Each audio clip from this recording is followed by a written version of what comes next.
오늘은 요한일서 2장 1절에서 6절 말씀, 제목은 우리를 대신하여 변호하시는 분이라는 제목으로 은혜를 나누려고 합니다. 어느 청년을 만난 적이 있습니다. 오랜만에 만났습니다. 그런데 많이 변해 있더라고요. 몸이 아주 이제 좀 마르게 되었고 얼굴은 반짝반짝 빛이 나는데 아주 건강해 보이더라고요. 그래서 제가 요즘 무슨 좋은 일이 있나 보고 이렇게 물었습니다. 그러자 그 청년이 대답하기를 여자친구를 사귀고 있습니다. 그런데 그 여자친구가 제가 음식을 그동안은 아무 음식이나 막 먹었는데 좋은 음식 먹으라고 자꾸 그럽니다. 다이어트 하라고 자꾸 그럽니다. 또 운동하라고 그럽니다. 그래서 제가 할 수 없이 싫어하니까 좋은 음식 먹고 운동하고 다이어트하고 있습니다. 그래서 이렇게 좋아졌습니다. 그러더라고요. 제가 깨달았습니다. 사랑하는 사람이 있으니까 좋아지는구나. 사랑하는 사람의 싫어하는 것은 안 하는구나. 좋아하는 것만 하는구나. 그런 생각을 했습니다. 여러분과 저는 하나님을 사랑하는 사람들이죠. 그렇기 때문에 우리는 정말 하나님 싫어하는 것을 안 하게 되더라고요. 하나님 좋아하는 게 뭘까? 그것을 자꾸 하고 싶어 하게 되더라고요. 사랑하는 여러분, 언제나 주님이 원하시는 것, 또 주님이 싫어하는 것은 피하고 하면서 주님과 가까이 사귀면서 사시기를 간절히 축복합니다. 아멘. 요한일서가 쓰여졌을 때 예수님과 직접 함께 있었던 사람들은 다 세상을 거의 떠나게 되었습니다. 그리고 사도 요한이 살아 있어서 에베소라는 곳에서 이 편지를 성도들에게, 소아시아에 있는 여러 교회 성도들에게 썼습니다. 요한은 나이가 아주 많이 들었죠. 아마도 80이 훨씬 넘었을 것이고 아마 그보다 더 나이가 들었을지도 몰라요. 그리고 이 편지를 쓸 때 사도들 가운데에서는 가장 나이가 가장 오래 살았습니다. 성도들 중에서는 나이 든 사람들도 많이 있었겠죠. 그런데 오늘 말씀을 보니까 뭐라고 부릅니까? 1절 말씀에 나의 자녀들아 이렇게 부릅니다. 요한은 이렇게 한 번만 부르는 게 아니고 계속 여러 번 나의 자녀들아 이렇게 부른다고요. 영어로는 My little children 이렇게 부르죠. 아주 참 사랑스러운 그런 말이기도 하죠. 이 말은 부모가 사랑하는 자녀들에게 이렇게 부르는 말이기도 하고 나이가 좀 드신 분이 젊은이들의 등을 두드리면서 잘 있었는가? My children 이렇게 부르기도 하는 말이었습니다. 사실 잘 아시는 것처럼 요한은 참 사랑이 많았죠. 사랑이 많은 사도였어요. 그는 유난히 예수님을 많이 사랑했고 또 성도들을 많이 사랑했습니다. 그래서 이 편지를 받는 성도들에게 나의 자녀들아 이렇게 부릅니다. 나이가 들면 여러분 어떻습니까? 젊은이들이 이렇게 있는데 그들과 세대 차이가 이렇게 자연스럽게 나게 되죠. 젊은 사람들이 하는 말이나 생각이나 행동이 왠지 마음에 좀 들지 않을 때가 많아요. 그래서 그냥 잔소리를 하게 되고 때로는 큰 소리를 내기도 합니다. 그러나 오늘 말씀에서 요한은 나의 자녀들아 이렇게 얘기하면서 참 친절하게 부드럽게 하나님의 말씀을 전하고 있어요. 사랑하는 여러분, 우리도 이렇게 따뜻하게 사랑하는 마음으로 하나님의 복음을 전할 수 있기 원합니다. 나이 젊은 사람들이나 또 연세 드신 분에게 모두 따뜻하게 또 친절한 마음으로 그렇게 복음을 전할 때 성령님께서 역사하실 줄로 믿습니다. 아멘. 사도 요한은 이런 말을 하고 있죠. 내가 이것을 너희에게 쓰면 너희로 죄를 범하지 않게 하려 함이다. 그렇게 얘기합니다. 내가 이 편지를 쓰는 이유는 여러분이 죄를 짓지 않게 하기 위해서입니다. 그런 뜻이에요. 요한은 성도들에게 죄를 지으면 안 된다고 아주 강하게 명령하고 있습니다. 권면일 수도 있겠죠? 우리에게 가장 중요한 것은 하나님과 좋은 관계를 가지는 것입니다. 그런데 죄를 지으면 어떨까요? 하나님과의 그 좋은 관계가 깨지죠. 그리고는 인생의 모든 문제가 거기서 시작이 되는 거예요.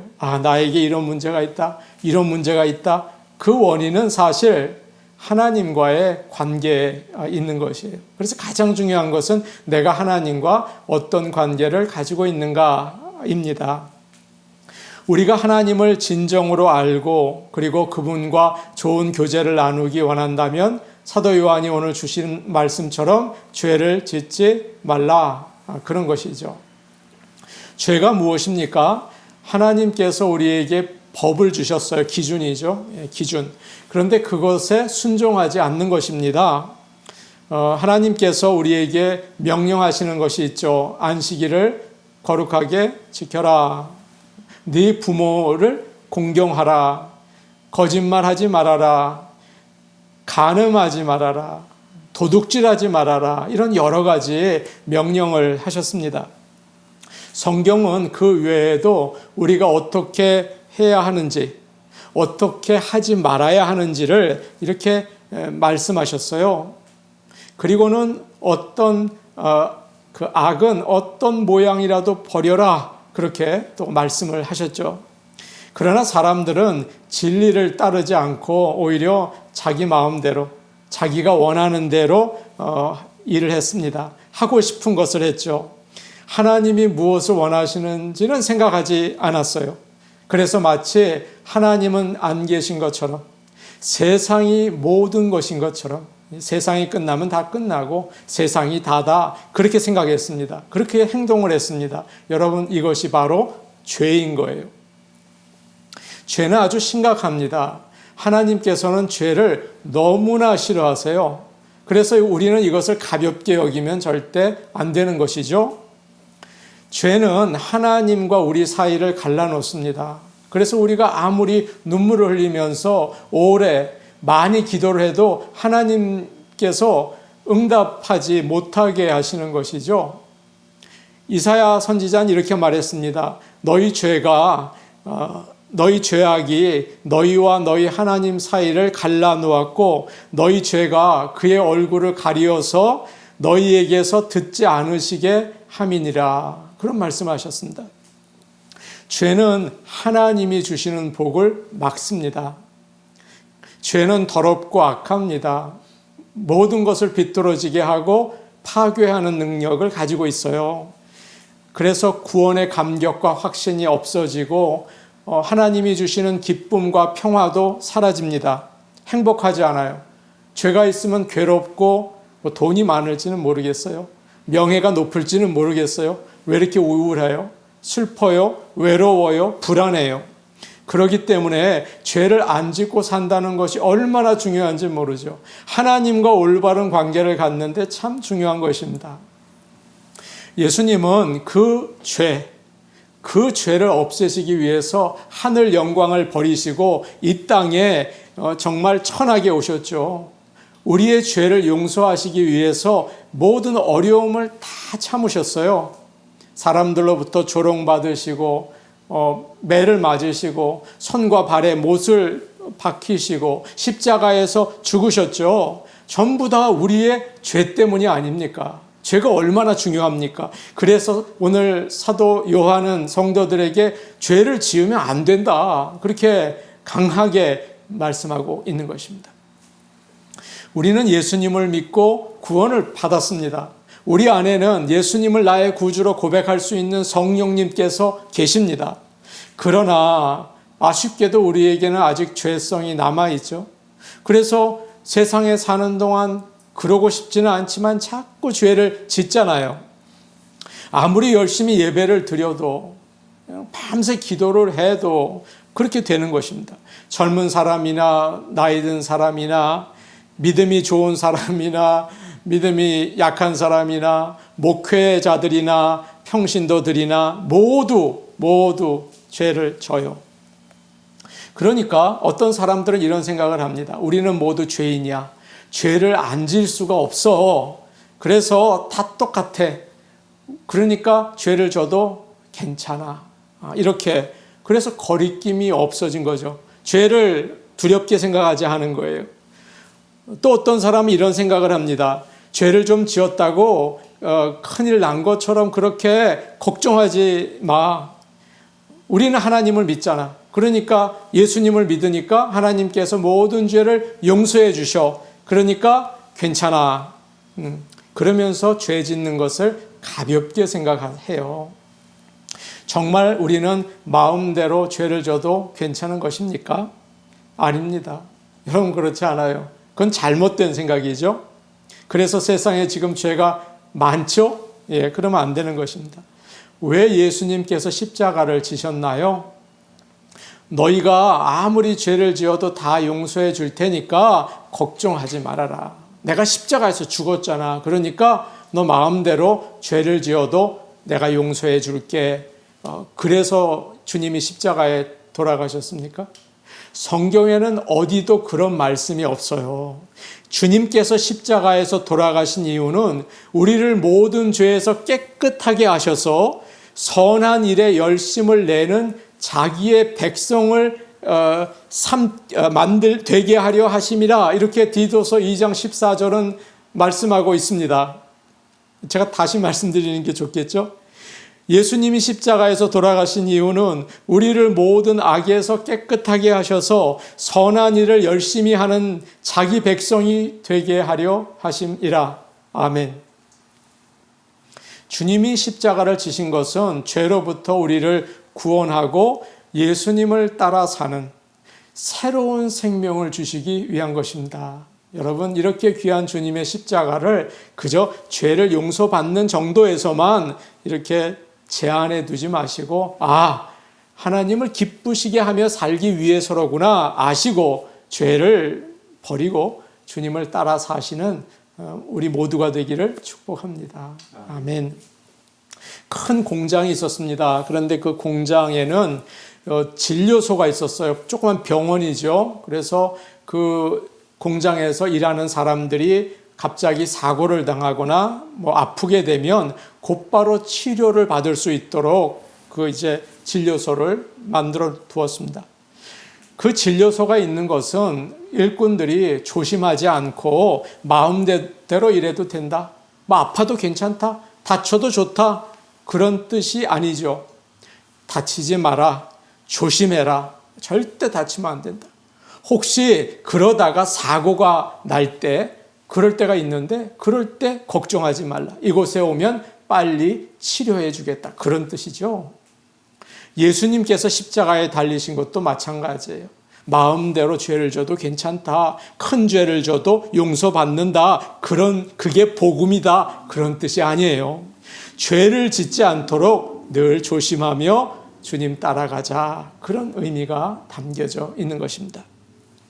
어느 분이 칠순이 훨씬 넘으셨어요. 그런데 두 딸이 있는 곳으로 이제 와서 함께 살기 위해서 이사를 했습니다. 그래서 그분이 참 힘든 인생을 사셨습니다. 이른 나이에 아내를 먼저 떠나보내고 열심히 가족들을 돌보느라고 아주 많은 고생을 하셨어요. 한 번은 LA 뒷골목에서 이분이 강도를 만났습니다. 그런데 가지고 있는 것을 빼앗기지 않으려고 그 강도에게 반항을 하고 대들으셨대요. 그러자 강도들이 죽도록 때렸습니다. 그래서 강도가 이 분이 죽은 줄 알고 쓰레기통에 버렸대요. 그런데 다음 날 청소부가 이분을 쓰레기통에서 발견해서 이제 경찰에 신고한 것이죠. 간신히 살아났어요. 이분은 매일매일 너무 인생이 힘들어서 술과 담배로 하루하루를 버티면서 사셨습니다. 고등학교 동창을 만났는데 너 예수 믿어라 라고 전도를 했죠. 그러니까 이분이 이렇게 대답을 했습니다. 나는 그런 거 다 필요 없어. 그런 말 하지 말아라. 나는 나중에 죽으면 내 무덤에 소주 2병, 담배 3갑만 주면 된다. 더 이상 나는 바랄 게 없어. 라고 거절을 늘 했다고 해요.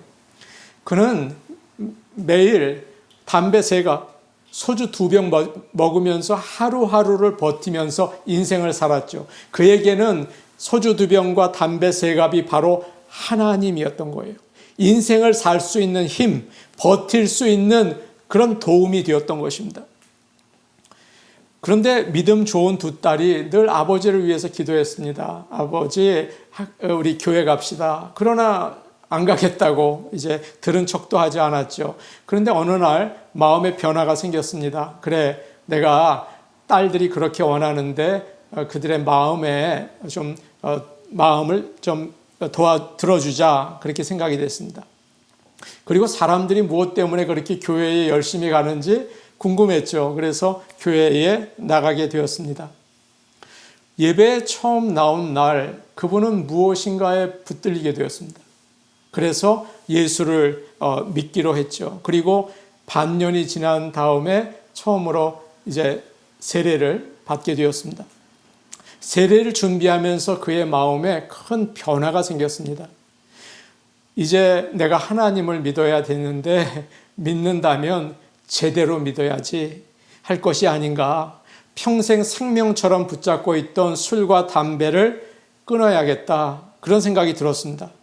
사실 그에게 술과 담배는 굉장히 중요한 것이었잖아요. 그런데 이제 진짜 하나님을 만났으니 가짜 하나님을 버리는 것이 당연하지 않는가? 그런 생각이 들었습니다. 수십 년 동안 해온 습관이잖아요. 그런데 몸에 배인 니코틴과 알코올이 어떻게 그렇게 쉽게 빠져나가겠습니까? 속으로 이것이 될까? 그런 의심이 생겼지만 마음의 결심을 하고 이제 세례를 받았습니다. 그런데 참 놀라운 일이 생겼어요. 그날부터 술과 담배에서 완전히 해방이 되었습니다. 아무 어려움도 없었고 그렇게 오랫동안 있었던 니코틴과 알코올이 그냥 필요 없게 된 거예요. 그 이야기를 제가 읽으면서 하나님과 올바른 관계를 가지려고 했던 그분의 모습이 얼마나 순수하고 얼마나 아름다운지 저는 큰 감동을 받았습니다. 하나님과 나 사이에 가로막힌 어떤 것도 있을 수 없다. 그것을 없애려고 했던 그의 마음. 여러분, 그 마음을 기억하시기를 바랍니다. 죄를 짓지 않는 방법은 거룩하게 사는 것입니다. 내가 무엇을 원하는가 그거 대신에 하나님께서 나에게 원하시는 것이 무엇인가 그것을 질문하십시오. 하나님이 나에게 원하시는 게 무엇인가? 내가 무엇을 원하는가 보다 먼저 하나님이 나에게 원하시는 게 뭔가? 항상 하나님을 인정하며 어떻게 하면 하나님께 영광을 돌릴 수 있을까 생각하시며 사시기 바랍니다. 이것이 오히려 죄를 피할 수 있는 길인 것입니다. 참 어렵죠? 어떻게 하나님을 먼저 생각하겠어요? 그러나 성령님께서 우리를 도우셔서 이렇게 하나님을 바라보며 살 수 있게 인도해 주실 줄로 믿습니다. 아멘. 1절 중간을 보시면 이런 말씀이 있어요. 1절 중간을 보세요. 만일 누가 죄를 범하여도 라고 되어 있습니다. 죄를 안 짓고 싶어요. 죄를 안 짓고 싶어요. 하나님의 말씀을 따라 살고 싶어요. 그런데 살다 보니까 죄를 짓는 거예요. 아, 내가 또 넘어졌구나. 아, 내가 또 잘못을 했구나. 아, 이거 어떻게 하면 좋을까? 이렇게 안타까워하죠. 바로 그런 자들에게 요한은 소망이 되는 말을 해주고 있는 것입니다. 죄를 용서받을 수 있다. 하나님과의 관계는 얼마든지 회복될 수 있다. 이런 소망의 메시지를 주고 있는 것입니다. 아멘. 만일 누가 죄를 범하여도 그 다음에 뭐라고 나와 있습니까?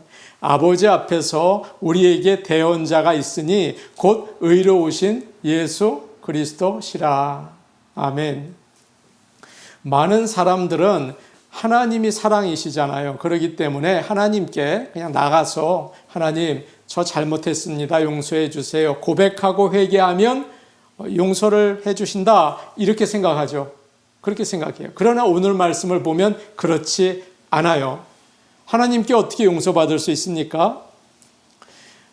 아버지 앞에서 우리에게 대언자가 있는데 그는 의로우신 예수 그리스도이시다.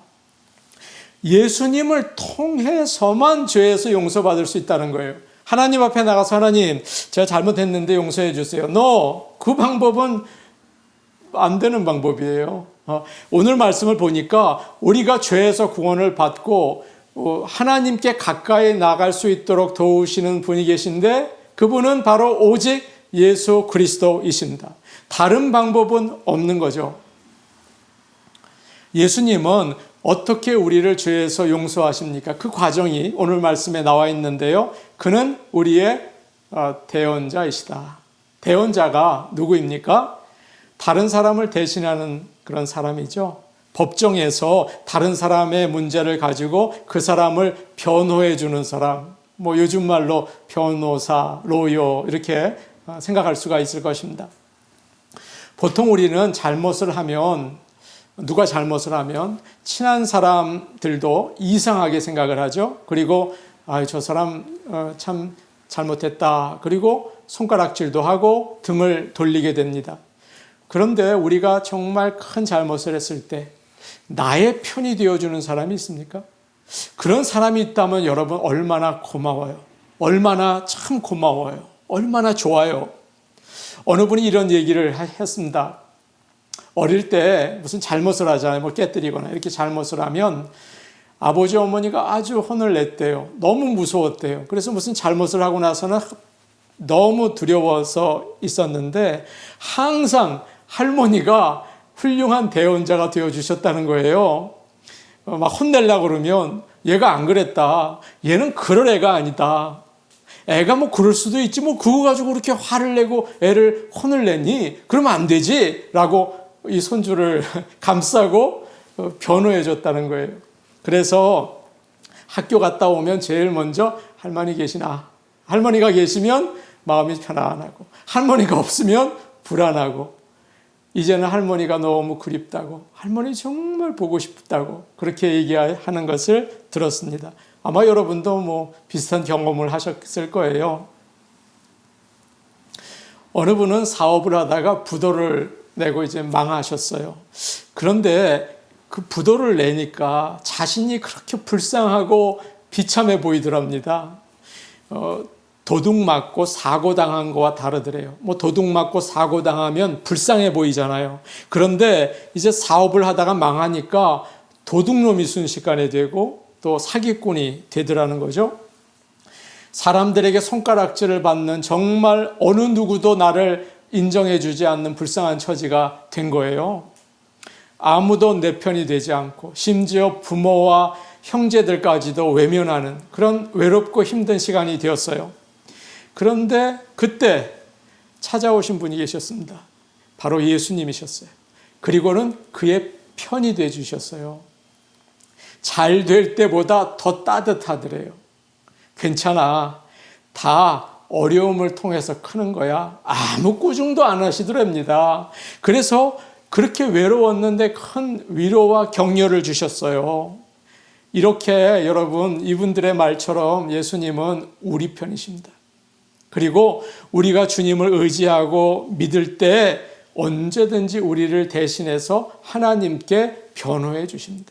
하나님의 사랑을 받게 도와주세요. 얼마나 귀한 주님이세요? 오늘 이 말씀을 우리가 읽고 있으면 요한일서 2장의 말씀을 읽고 있으면 하늘나라의 법정 모습이 연상이 됩니다. 아마 여러분도 그러실 것 같아요. 하나님은 판사, 이제 법정에 이제 가장 가운데 앉아 계시고 그리고 우리는 피고죠. 죄인들이니까 이제 고개를 숙이고 있어요. 사탄은 뭡니까? 검사죠. 그래서 아주 집요하게 우리의 잘못을 하나님께 다 그냥 고발하는 거예요. 너무 감사한 일이 있는 거예요. 우리를 대신해서 변호해 주는 분이 계십니다. 부모도 아니에요. 부모가 나설 수 있는 그런 자격이 안 돼요. 목회자도 아니에요. 거의 비슷해요. 믿음이 좋은 어느 누구도 아니에요. 의로우신 아무 죄도 흠도 없으신 예수 그리스도 주님께서 우리를 변호해 주십니다. 예수님은 완전한 변호사이시죠. 하나님의 아들이시고 또 죄가 없으세요. 이 세상에서 다 지내셨기 때문에 우리의 처지를 다 아세요. 예수님은 그를 믿고 솔직하게 의지하고 고백하는 자들을 당신은 클라이언트, 나의 의뢰인 이렇게 생각하시고 받아주십니다. 그래서 우리를 대신해서 하나님 앞에 나가시는 거예요. 하나님 앞에 나가서 하나님 그저 이번 한번 눈 감아주세요. 그냥 봐주십시다. 그러지 않으시는 거예요. 하나님이 정의로우신 분이시잖아요. 우리처럼 그저 대강 눈 감아줄 수 있는 죄인이 아니시잖아요. 그러니까 아버지 맞습니다. 이 사람은 정말 죽어야 될 사람입니다. 큰 죄를 졌습니다. 그러나 제가 십자가를 지지 않았습니까?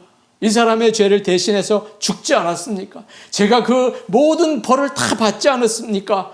무죄입니다. 아버지 그렇게 선고해 주세요. 그렇다. 그러면서 무죄다. 이제는 내 아들이다. 이제는 내 딸이다. 받아주시는 거예요.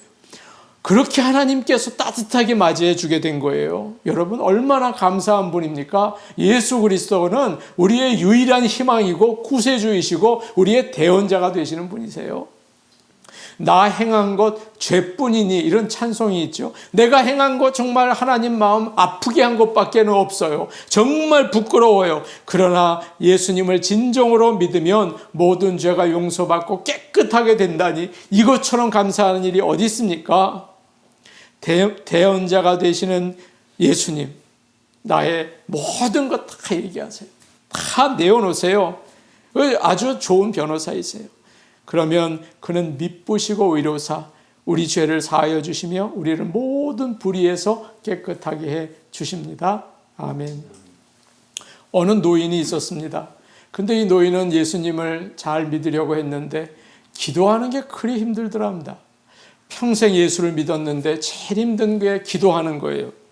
어떻게 기도해야 하는가. 그래서 목사님을 찾아갔습니다. 제가 기도를 좀 알았으면 좋겠습니다. 어떻게 하면 좋겠습니까? 하고 고민을 털어놓았습니다. 목사님은 목사님 자신도 큰 도움을 받았다고 하면서 책을 한 권을 주는 거예요. 기도라는 것이. 아주 세계적인 저자가 쓴 그런 기도에 대한 좋은 책이었습니다. 이 노인은 그것을 가슴에 품고 집에 와서 읽기 시작했어요. 그런데 한 몇 페이지를 읽었는데 흥미가 없어요. 도무지 도움이 안 돼요. 나와는 너무 거리가 멀어요. 너무 어려워요. 그렇게 이게 무슨 말인지도 잘 모르겠어요. 참 이거 안 되겠다 포기를 했어요. 그러던 중에 얼마 지나서 새로운 목사님이 또 교회에 오시게 되었습니다. 그 노인은 그 새 목사님에게 찾아가서 똑같이 얘기했습니다. 제가 기도하고 싶습니다. 어떻게 하면 좋겠습니까? 목사님은 근데 이상한 그 방법을 가르쳐 주셨어요. 기도는 주님과의 대화입니다. 집에 돌아가시면 침대 옆에 의자를 하나 이렇게 놓으세요. 그리고 그 의자에 주님이 앉아 계신다고 생각하고 이야기를 시작하세요. 그것은 바로 기도가 됩니다. 이 노인이 나이가 많이 들었고 또 병까지 있어서 그 다음부터는 교회 예배에 나오지 못하게 되었습니다. 얼마 지나서 그 노인의 딸이 목사님에게 전화를 했습니다. 이 노인이 세상을 떠나셨다는 거예요. 아버지가 세상을 떠났습니다. 장례식을 인도해 주시면 좋겠습니다. 그러겠다고. 그래서 딸이 얘기합니다. 목사님, 그런데 한 가지 얘기 드릴 게 있습니다. 저희 아버지가 세상 떠날 때 처음 발견한 호스피스 간호사가 하는 말입니다. 아버지의 마지막 모습이 참 이상하셨다고 합니다. 아버지가 누워있던 그 침대 곁에 의자가 하나 있었는데 거기에 머리를 대고 돌아가셨다고 해요. 목사님은 그 말을 듣는 순간 얼마 전에 나눴던 대화를 기억했습니다. 노인은 침대 곁에 둔 의자에 앉아 계신 주님과 늘 이야기를 나누었던 거죠. 마지막으로 숨을 거둘 때 주님을 더 가까이 하고 싶어서 그 주님의 무릎에 머리를 둔 거예요. 그의 마음의 눈이 열려서 주님의 임재를 그렇게 구체적으로 경험한 것입니다. 여러분, 우리도 이렇게 주님과 가까이 지내고 주님이 내 곁에 계신 것을 경험해야 합니다. 내 곁에 계신 예수님에게 나의 마음을 아뢰세요. 나의 모든 죄를 내어놓으세요. 부끄러울 곳이 없어요. 그분은 우리의 대언자가 되세요.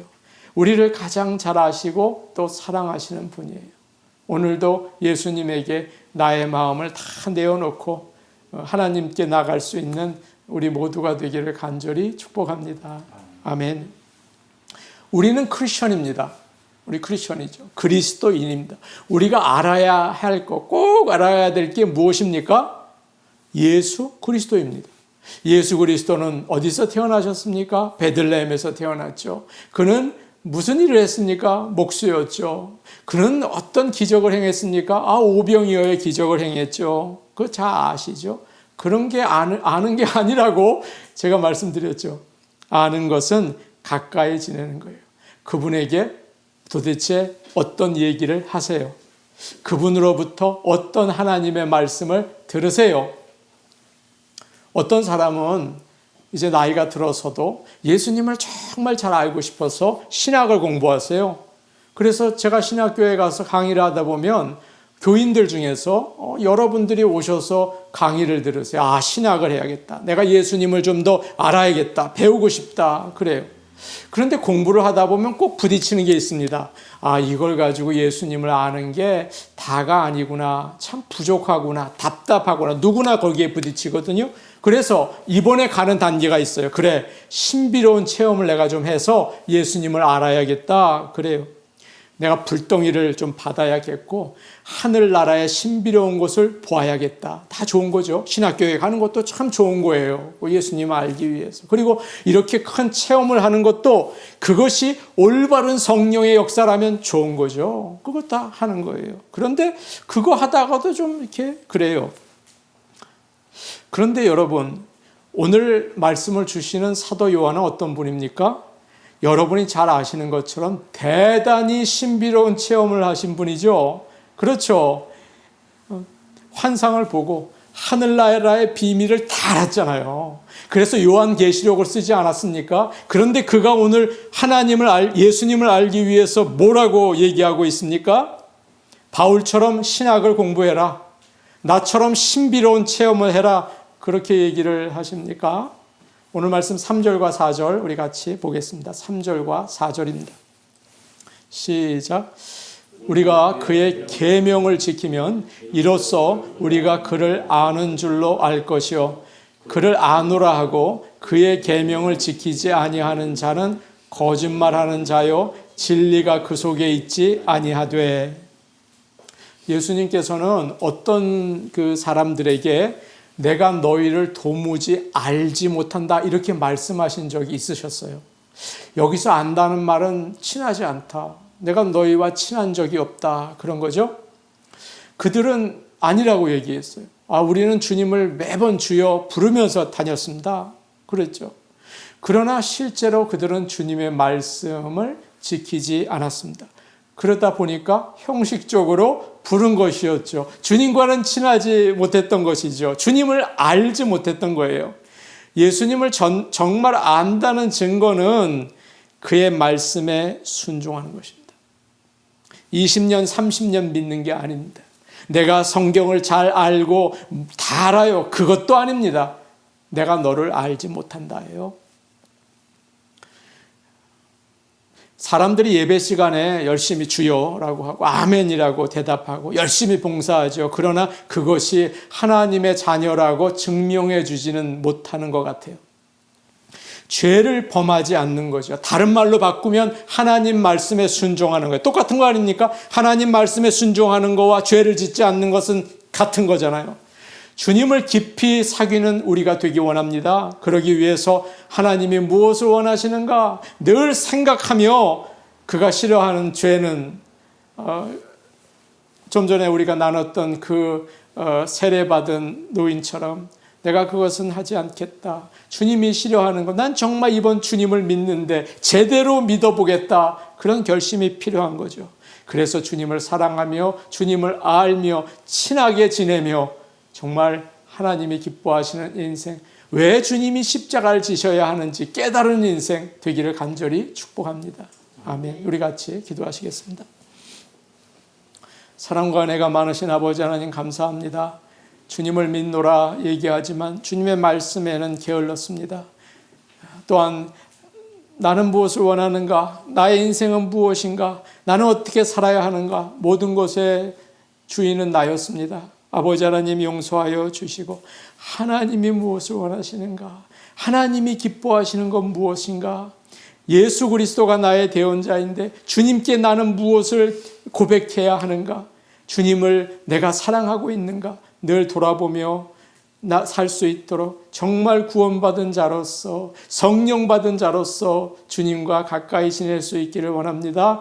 은혜 더하여 주시고 성령의 충만함을 주시옵소서. 예수님의 이름으로 기도하옵나이다. 아멘.